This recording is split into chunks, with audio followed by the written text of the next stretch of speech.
Hey everyone, it's Hannah, the PBC Expo Midwife. In this session, we're going to be focusing on your birth.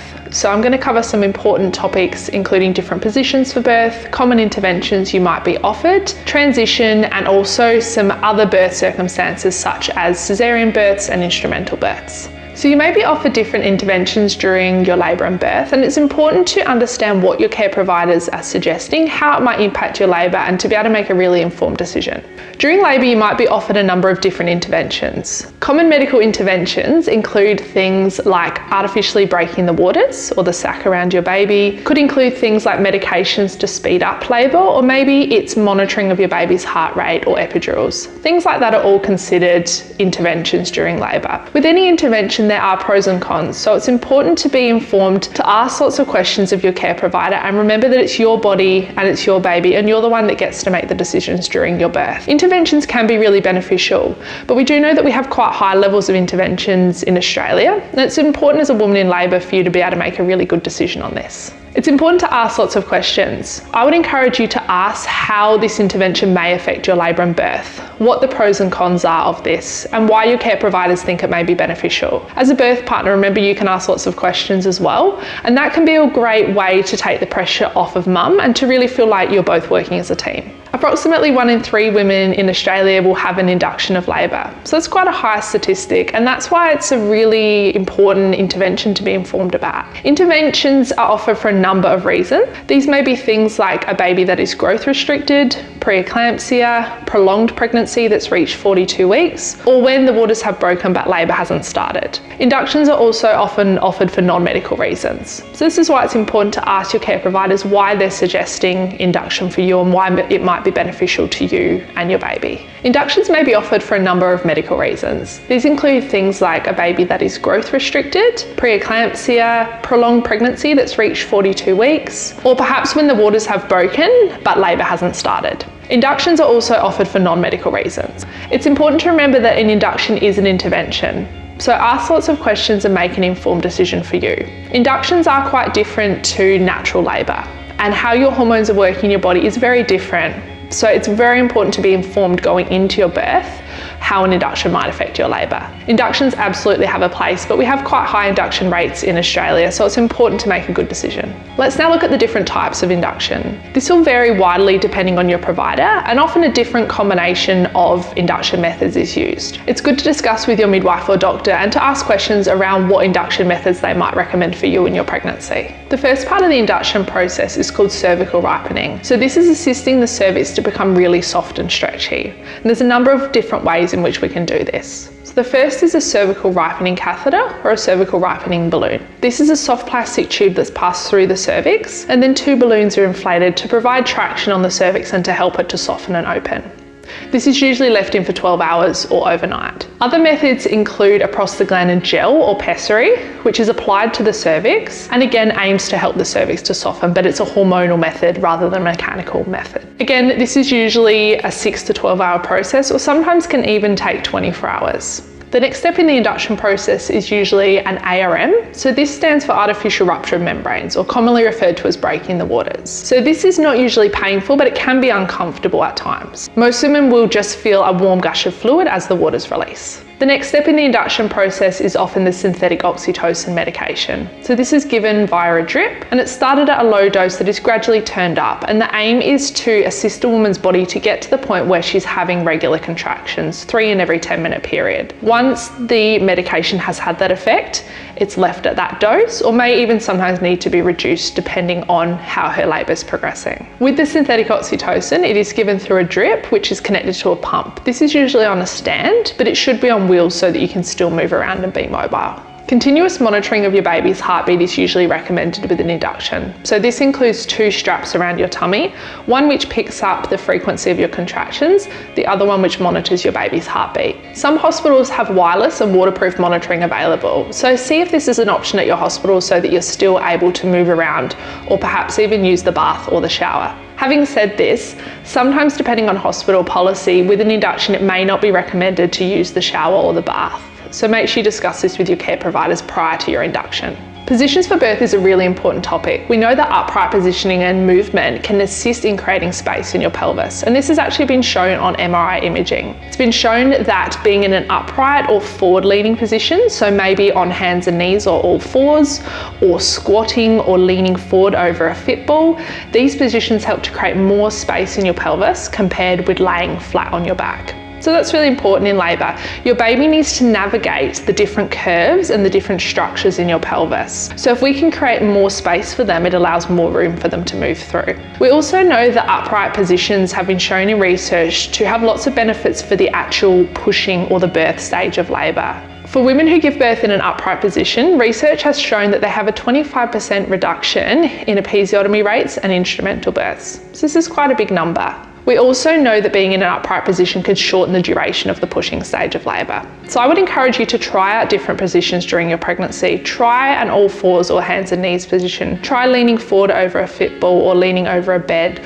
or standing up and walking around. Get comfortable with different positions so that you can then use them for your birth. And chat with your midwife on the day, because she may have some suggestions of positions that could work really well for you at the time. It's important to remember that if you have an epidural, your freedom of movement may be impacted a little. The next stage of labour that I want to talk about is transition. So this is often referred to as the shortest but the most intense stage of labour. So transition often occurs towards the end of the first stage of labour, leading into the second stage or the pushing phase. This is when a woman's body also has that burst of adrenaline. So some women will say things like, I can't do this, or they'll feel overwhelmed, or they'll say that they need pain relief or an epidural, things like that. So as a birth partner, providing that positive encouragement and reassurance is one of the best ways to help your partner get through transition. And like I said, it's intense, but it's short and it's normal. And I think knowing that transition is normal helps you in managing it, and knowing that it's a very common part of labour and we just need to get through it to move through to the next stage. The next stage of labour is the birth. This is the point where your baby arrives, that really important moment in your labour.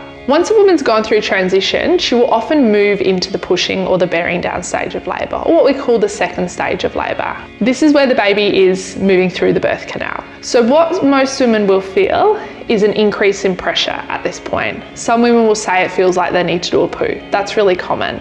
And it's often just at the peak of contractions. So what will happen is that your baby will slowly move down through the birth canal.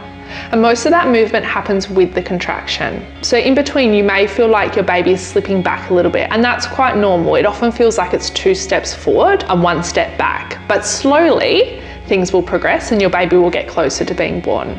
Remember that this stage of labour can take 1 to 2 hours, so it's more of a marathon than a sprint. Spontaneous pushing refers to working with your own urges and your body's instincts when it comes to this phase of labour. So pushing when you feel like you need to push, breathing and resting in between when you don't have that urge. This is what the World Health Organization recommends for women, that they follow the instincts of their body in the pushing phase. On the flip side to this is what we call directed or coached pushing. And this is where a midwife or obstetrician will be directing a woman on how she needs to be pushing. And they may be saying things like to push for longer, or to hold it for a stronger intensity or a longer period of time. Things like that that change how a woman is instinctively working with these urges in her own body. As I mentioned, the World Health Organization does recommend that women should be encouraged to follow their own urges and their own pushing instincts. Most of the pushing power comes from the uterus. So this is that big muscle that's housing your baby, and that's where that pushing power really comes from. You'll also feel your abdominal muscles working, you'll feel your pelvic floor muscles working, but I would encourage you to breathe through and allow that sensation to really build up, and then allow your muscles to work involuntary or as they're designed to. So think about when you go to the toilet, you don't need to tell certain muscles to contract. You don't really need to push. You're just allowing your body to do what it knows how to do. And pushing is the same thing. So in time, your baby's head will start to emerge. Remember that your body is designed to stretch. Tearing can be a common concern for a lot of women, but this is something our bodies are designed to do. You may like to look into perineal massage or perineal warm compresses, which in some research have shown may be beneficial at this point of labour. We do know that upright positioning and slowing down the birth of your baby may help to reduce the incidence of tearing. So after your baby is born, your placenta will be birthed.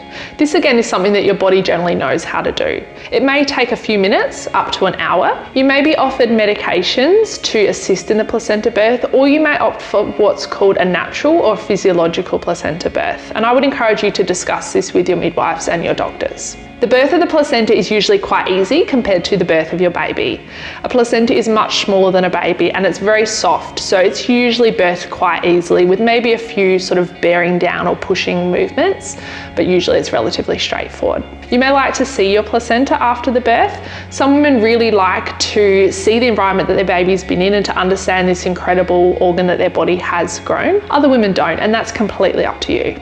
Now let's focus on the golden hour. This is that time after birth where your beautiful little baby is here, and it's that time to bond and connect as a family. There are some important options that you have in this time, and it's good to consider what you'd like for your golden hour. Skin to skin is one of the best places for your baby to be after they're born. Skin to skin refers to your baby being completely naked on your chest, and this has many benefits for both your baby and for you. So for babies, it helps them to maintain their blood sugar, it helps them to regulate their breathing, and it keeps them nice and warm because they're on your chest, which is very cozy. It also helps you and your hormones after birth, and that's really, really important. It's also very beneficial for breastfeeding. We do encourage skin to skin with mums, particularly if you are going to breastfeed. However, skin to skin with partners is also a beautiful idea.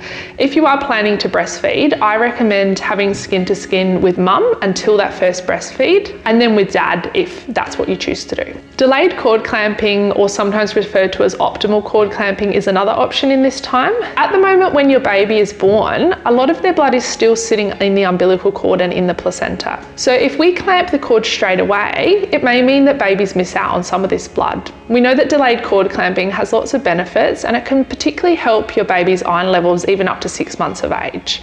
This is something you may like to look into. The World Health Organization does recommend delayed cord clamping for at least 1 minute for all babies. Most babies will breastfeed within the first hour after birth. Some babies take a little longer, but most will have skin to skin, and then they will have those first instincts to breastfeed. Breastfeeding is instinctual for your baby, so they will usually go through a number of steps, which is called the breast crawl, before they will attach to the nipple, and that's why that skin to skin can be so beneficial in that first hour after birth. An instrumental birth is where traction is applied to assist a baby to be born. This may be with forceps or with the ventouse, which is also sometimes referred to as the vacuum. So when you are pushing, that uterus muscle is working and you're working with your body's urges. With an instrumental birth, a doctor will also be providing traction to help assist your baby to be born more quickly. Instrumental births are generally regarded as quite safe, but they do have some risks, so it's important to discuss that with your caregiver at the time. Forceps look like a large spoon, which is curved to fit around the sides of your baby's head. And again, then the care provider will provide traction to help them to be born. The ventouse or vacuum is a little different, and that's a suction cup that is attached to the top of their head and assists in providing traction for them to be born. Usually a local anaesthetic is given with an instrumental birth, and also usually an episiotomy, particularly if this is your first baby. An episiotomy is a surgical incision to the perineal area, which is the area between the vagina and the anus. Although most women are hoping to avoid an instrumental birth, sometimes they can be beneficial and they do have their place, and you can still have a positive birth experience. Let's now discuss caesarean births. 1 in 3 women in Australia will have a caesarean birth, so I think it's a really important topic to discuss, and you can still have a positive experience. It's important to stay calm and to ask lots of questions so that you know what's happening. Make sure that you can make informed decisions and you understand why your care providers are recommending a caesarean. This is one of the key aspects of a caesarean, and many women that I work with will have a positive caesarean birth because they know why it was needed, and they understand, they're happy that that's the best way for their baby to be born. And the reality is that for some babies it's absolutely going to be the best way for them to be born. With a caesarean birth, a spinal anaesthetic is usually used, so this is quite similar to an epidural, however it is stronger and shorter acting. With a caesarean birth, it usually takes between 10 to 15 minutes from when the caesarean starts to when your baby is born, and then about 30 minutes to 45 minutes for the suturing afterwards. There's lots of different layers of muscles and tissues that the surgeon needs to make incisions through for a caesarean birth, so it can take time to repair that afterwards. Sometimes a general anaesthetic where you put to sleep for a caesarean is needed, but this is quite rare and very uncommon in Australia. With a caesarean birth, you can still have a lot of your preferences honoured, particularly when it comes to that golden hour after the birth. So discuss with your care providers the option of skin-to-skin in theatre, things like delayed cord clamping and your baby breastfeeding. This is something that can often be supported even during a caesarean birth, so it doesn't mean that everything then goes out the window. With a caesarean birth, it does usually mean a longer hospital stay, so have a chat with your care providers around this if a caesarean is recommended for you and your baby. In this session, we've focused specifically around the birth and the exciting point where you'll meet your baby. So remember that although birth is natural and something that our bodies are designed to do, sometimes medical interventions are beneficial. It's really important to ask lots of questions so that you can make an informed decision, and remember that it's your body, your birth and your baby, so you're the one in the driver's seat. Remember that bonding with your baby happens no matter how they're born, and you can still have a positive birth experience no matter what turn your birth takes.